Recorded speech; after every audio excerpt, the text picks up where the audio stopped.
que eu não vou cruzar. Eu tenho as perguntas de sim ou não e depende. Que você pode... Renan, você pode dizer contra, beleza? A favor ou depende. Tem argumentação? Ou é uma resposta assim? Tem, tranquilo. Tá. Mas é que é fácil de se falar. Tá. Primeiro é cotas raciais. Contra. Desarmamento civil.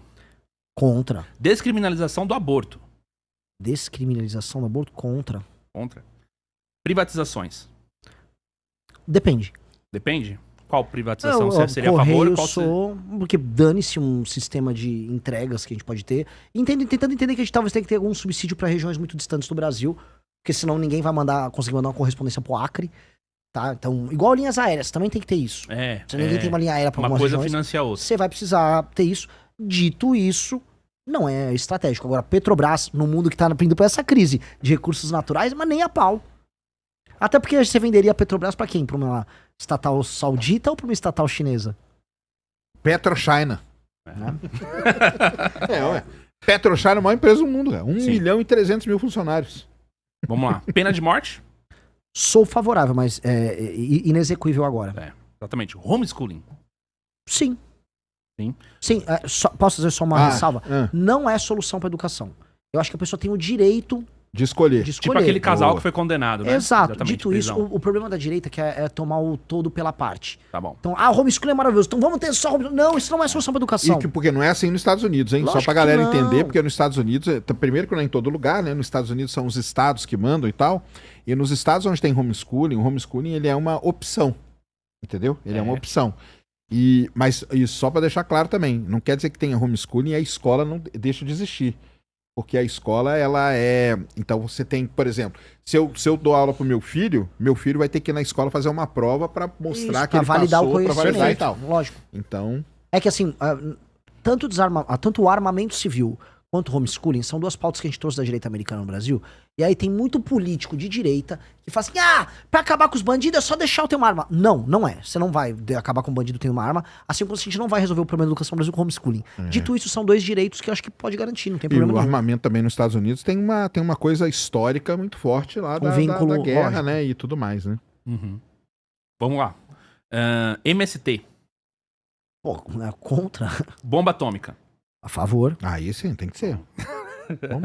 Bomba atômica no MST. Não. Cara, o Enéas é o cara mais injustiçado do Brasil. Já falei isso várias vezes, continuo falando, entendeu? Agora, uma coisa, cara, é que eu já vi você falando aí várias vezes de ter uma força armada, tal, não sei o quê. Deixa eu fazer uma pergunta antes do Júnior continuar. Você acha que o problema do Brasil é não ter uma ameaça vizinha? Eu acho que claramente a gente já está tendo... Não, uma ameaça, eu falo... Clara, nítida. Nítida, tipo assim, se a Argentina chega amanhã e fala assim, vamos construir a bomba atômica, isso você acha que ia ser bom ou ruim pro Brasil? Uma corrida com a Argentina seria boa porque a competição gera isso. Eu concordo contigo. Porque quando a gente pega todos os países do mundo, por exemplo, Índia se desenvolveu por quê? Paquistão tá ali do lado. China, Israel, todos esses países que foram se desenvolvendo, né, tecnologicamente, foi isso. E é igual você fala com a indústria aeroespacial. Isso cria uma cadeia de altíssima tecnologia que se espraia para as outras áreas. A indústria bélica, assim como a indústria aeroespacial, ela se espraia para várias outras áreas. Igual até a Fórmula 1 tem um pouco isso, assim, de espraia. Lógico, claro. Certos setores, eles têm esse poder de radiação. Mas que bomba atômica a gente não pode fazer, né? Então... A gente tem que largar de ser trouxa. A gente vai ter que fazer. Não, mas teria que peitar, né? Vai ter que conversar com os agentes. E vai ter que pesquisar e vai ter que fazer. É isso. A primeira coisa, a gente tem que voltar com um programa de energia nuclear. A gente tem que voltar a fazer a Angra 3. Tem que ter energia nuclear, é energia super limpa. A gente fala muito em energia renovável. E eu tô falando muito em data center e tal. Beleza, dá pra somar ali. Mas tem uma coisa que a gente turbina o jogo rápido, é energia nuclear. Sim, Temos que ter energia nuclear. Tá com a energia nuclear funcionando, tá realinhado no negócio das terras raras, aí você volta pro jogo pra União Europeia, Estados Unidos, eu vou ter bomba atômica, eu preciso, tá? Vocês vão me ajudar também. Até porque a gente tá falando da gente ser um bloco, um player no mundo, eu tô alinhado com vocês. Se eu tô alinhado com vocês, eu tenho que ter bomba. A França tem, eu não tenho? A Inglaterra tem, eu não tenho? Então também não vai ter terra rara, França. É isso mesmo. A gente vai ter que jogar o jogo. É que a gente tem uma moeda de troca hoje, né? Pra ir pra cima disso aí. Só que ao mesmo tempo é um perigo. O que é o perigo? Se a gente não souber jogar o jogo, esse potencial se torna uma fraqueza, no sentido de que hoje a gente não consegue produzir nada. Se proteger pra nada. A gente não tem força bélica pra nada. Desculpa, eu tô... Então tá certo. Pode continuar? Pode. Não, eu quero aproveitar que isso aqui é polêmico. A gente tá passando por um período de uma suposta aí nova pandemia. Nesse caso, uma nova pandemia, você é a favor do tranca tudo? do lockdown? Eu sou a favor do que funciona. Eu vou dar um exemplo. O El Salvador, ele fez lockdown no início. E funciona. Ninguém fala que o cara mais de direita do mundo, ídolo de todo mundo, fez um lockdown que funcionou. O Bukele fez. É que politizaram muito isso. Uhum. Eu sou a favor de abrir tudo o mais rápido possível. Dito isso, eu não quero que morram pessoas. E a primeira função de um líder político é evitar, vamos dizer, um desastre com a só para a população. Se aquilo é exagerado, se você pode mitigar, se você pode fazer vacina rápido, aí nós temos que correr para abrir isso. Mas isso foi muito politizado. De um lado, a esquerda queria manter fechado o maior tempo possível e todo mundo andando de máscara até hoje. Do lado, a direita, especialmente a direita trumpista e o bolsonarismo, queriam... Não, vamos o quê? Vamos botar minha avó dentro de um vagão de trem e uma doméstica pegando um metrô e pegando coronavírus pra ir trabalhar porque tem que ficar aberto? Muito fácil falando isso sendo um cara que mora num apartamento sozinho. Quem eu via reclamando eram os caras que não pegavam o metrô fechado e que perdia parente. Quem perdeu parente foi muito pobre. Você tinha aglomeração em favela, tinha aglomeração em transporte público. É muito gostoso o discurso do isso aí é a vacina, a pandeminion, não sei o quê. Eu não vou entrar na briga da esquerda e da direita. Eu vou na linha do Bukele. O que funcionou? Foi isso? Então eu vou fazer. Beleza. Descriminalização das drogas. Não é o momento de discutir isso.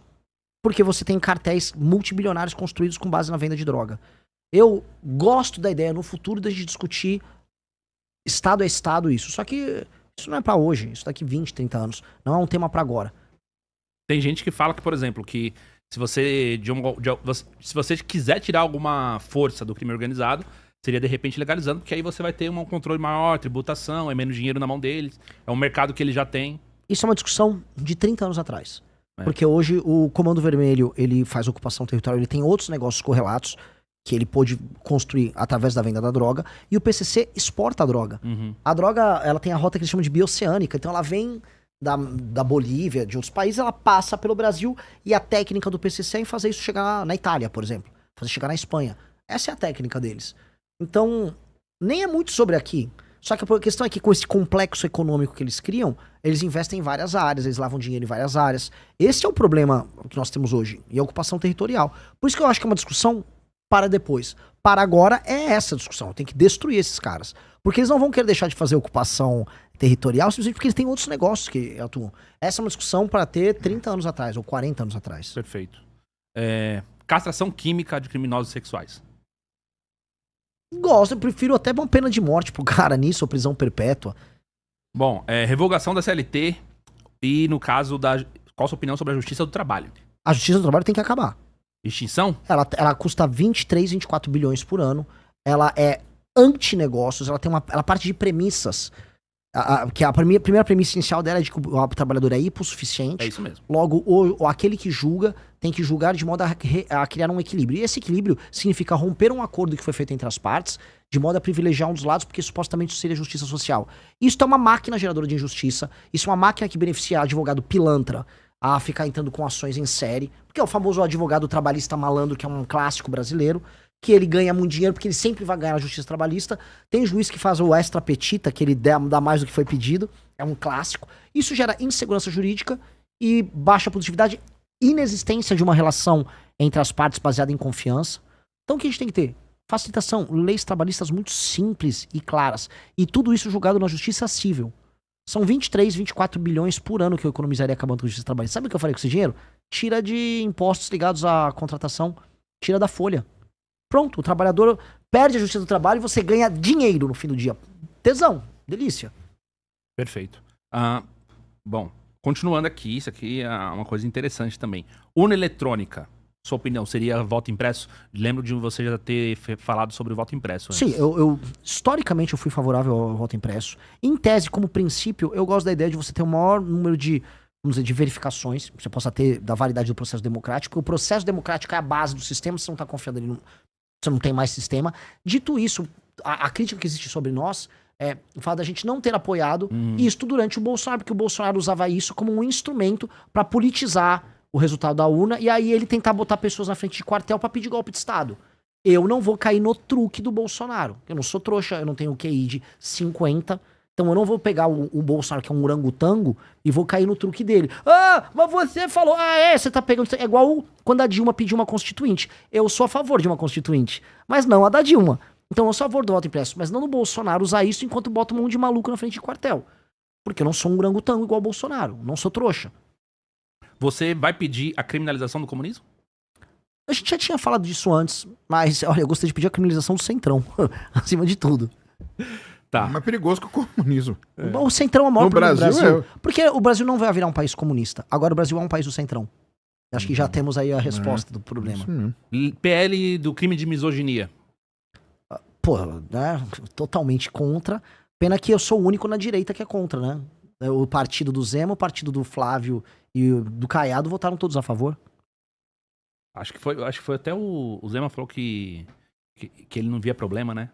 Mesmo depois de toda a repercussão, ele até falou que não via problema também. Eu nem sei, assim, porque as opiniões do Zema, ele sempre espera vir a opinião do PL pra ele dar uma outra opinião em cima, né? Olha, qual a opinião do Bolsonaro? Agora eu vou dar. Eu não sei, cara, realmente. Você é a favor de candidaturas independentes? Sim, sempre fui favorável. Não precisar de um partido político? Sim. Eu gosto da ideia da candidatura independente, mas no modelo proporcional nosso, ela é simplesmente impossível. Porque como é que você vai montar uma chapa sem montar um partido? Então o modelo nosso não dá pra ter. Então, até, como premissa, eu acho legal, mas tá, como é que você vai ter? Eu sou um candidato independente aqui no estado de São Paulo, tá? Você vai fazer a cadeira sozinho? Quem vai montar com você a chapa? Né? Eu gosto, por exemplo, da gente facilitar a abertura de partidos. E digo isso, eu próprio, sendo agora um presidente de um partido, que pra muita gente é uma máfia, e é uma máfia. Então eu poderia só falar, bom, eu entrei, agora derruba a escada. Não. Acho que isso facilita o trabalho democrático. Só que aí você tem que diminuir com essa questão de fundo partidário eleitoral. Tá. Né? É que nos Estados Unidos são uns bilionários que são, né? Mas ali Aí é outra eles história, são, né? então, aí eles conseguem levar tranquilo a vida deles, Eu né? aprendi um pouco sobre o sistema americano. O dinheiro tá em todo o processo. Os partidos são muito ricos. Sim.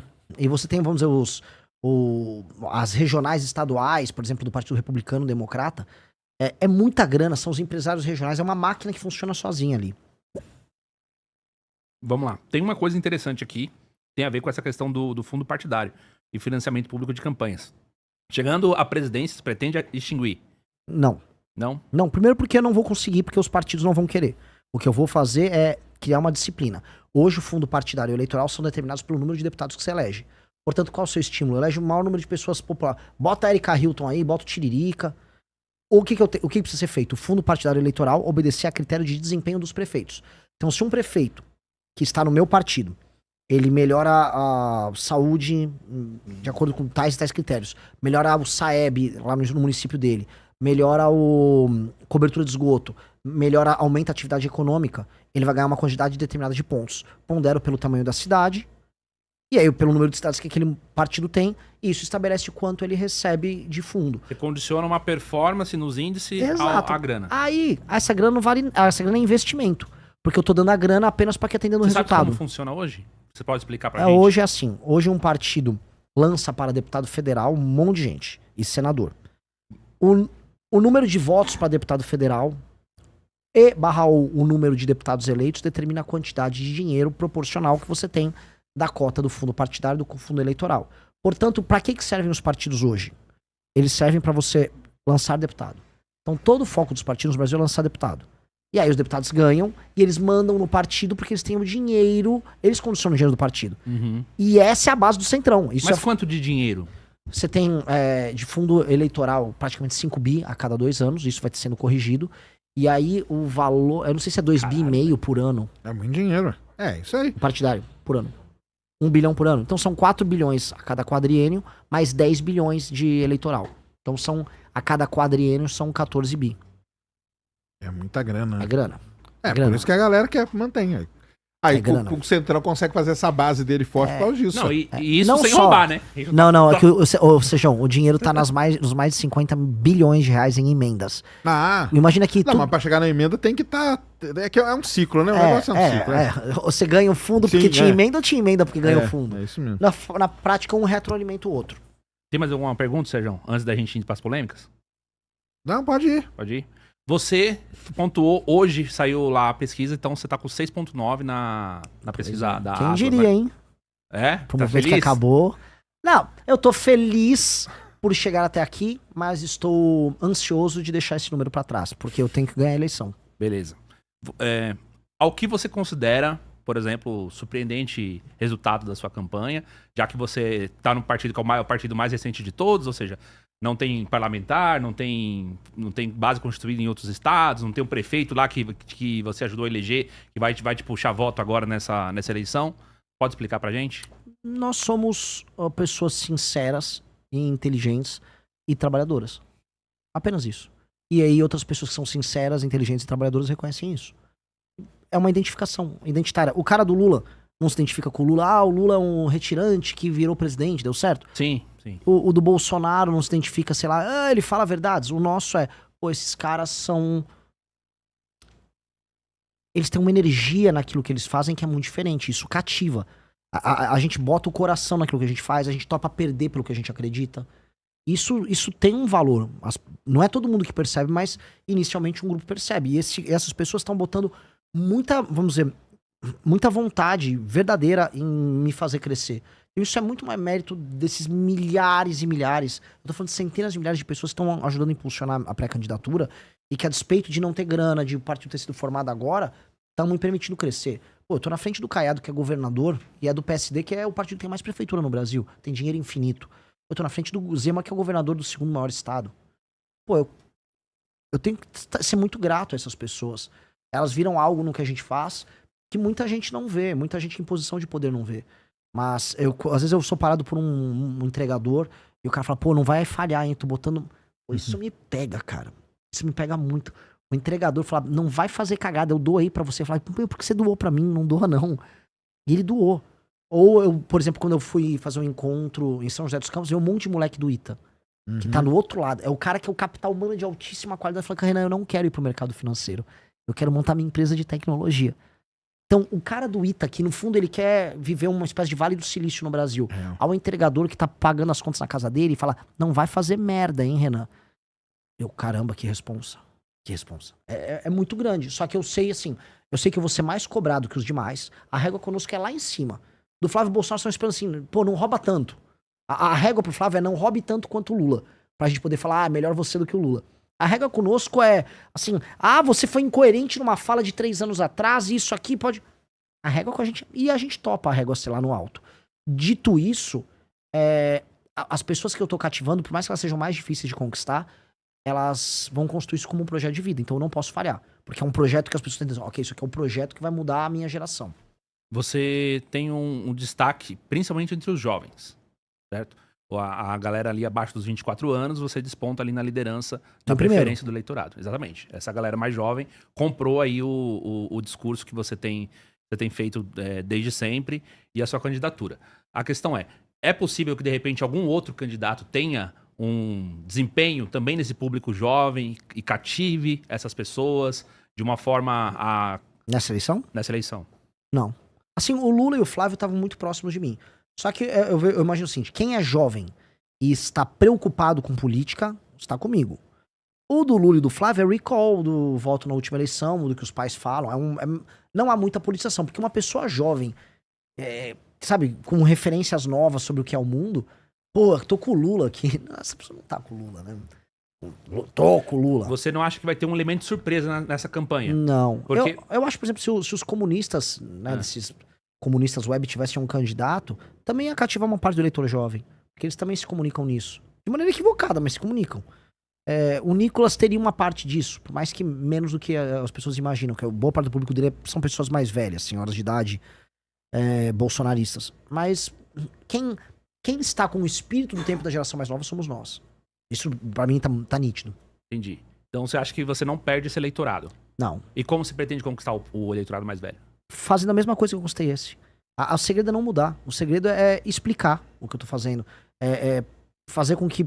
Veja, se eu pegasse tudo que eu tô dizendo aqui, eu colocasse a cara do Lula e apresentasse pra uma pessoa lulista, a pessoa ia concordar em absolutamente tudo que eu disse. Se eu pegasse isso, tirasse e botasse a cara do Bolsonaro pra um bolsonarista, ia concordar comigo. As pessoas só precisam entender que quem tem o projeto somos nós, quem tem energia somos nós, e explicar da melhor maneira possível. Porque eu não tenho que mudar. Se eu falar o que eu falo pros mais jovens, E eu explicar pra uma pessoa de 40 anos qual a diferença.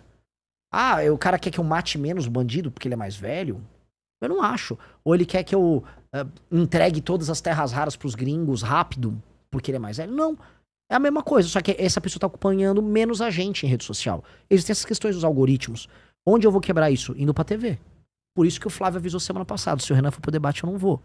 Porque não é sobre ele não ir no debate eu estando lá. É sobre forçar as redes de TV a não me colocarem no debate. Porque se eu abrir a boca e falar o que eu tô falando aqui pra vocês na TV, esquece. Eu engulo eles. E não engulo isso porque eu vou lá xingar, vou falar a verdade sobre eles. Eu não preciso fazer isso. Eu só preciso fazer o que eu tô falando aqui. Eu vou falar como tornar o Brasil um país sério. Eu vou fazer isso e eles não têm condição de fazer igual porque eu sou melhor do que eles. E eu vou ganhar deles. Você acha que a